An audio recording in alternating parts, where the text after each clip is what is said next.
In this video, I'm making this neutral everyday look na madaling gawin at super simple lang ang aurahan. Sa tingin ko, pwede ko tong maging go-to look habang nagta-travel kami since I will be using all-in-one face palette ng Makeup Forever. Yes, all-in-one. Ibig sabihin, andyan na ang corrector, concealer, foundation, contour, blush at highlighter.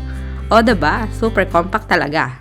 Sisimulan ko sa color corrector na light peach para sa under eye at sa mga nangingitim na parte. At syempre, green corrector naman sa namumulang balat.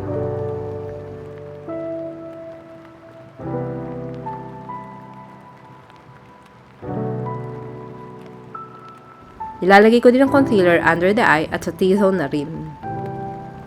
Tapos, i-blend ko lang hanggang okay na, then maglalagay na ako ng foundation.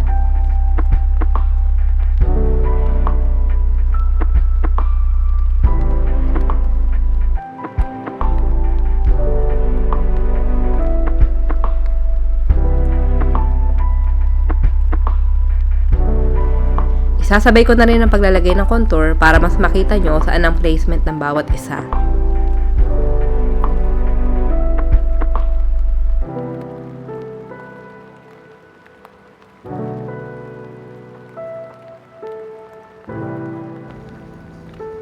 Una kong i-blend yung mas light, which is yung foundation, kaysa sa contour, since isang beauty blender lang ang gamit ko.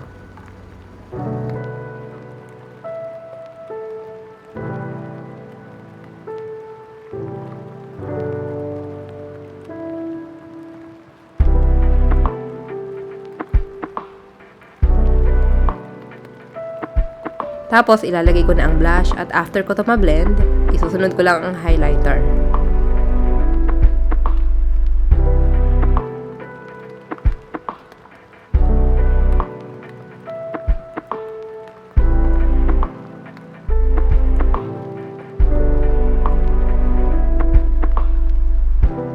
Sa eyebrow naman, gagamitin ko ang dark brown shade na pencil para sa outline. Then, i-blend ko lang gamit ang angle brush.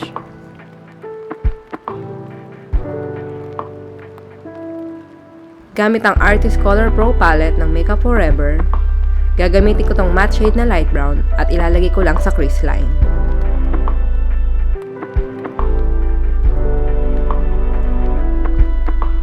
At sa outer area naman ay ang shimmer na brown.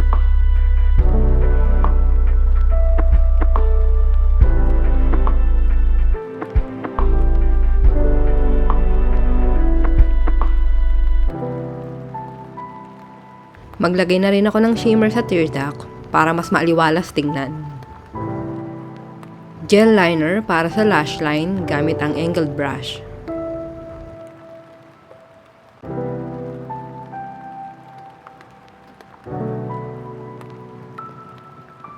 I-blend ko lang yung lower lash line gamit ang eyeshadow na matte brown shade. Tapos ilalagay ko na rin ang false lashes para medyo may konting accent sa mata.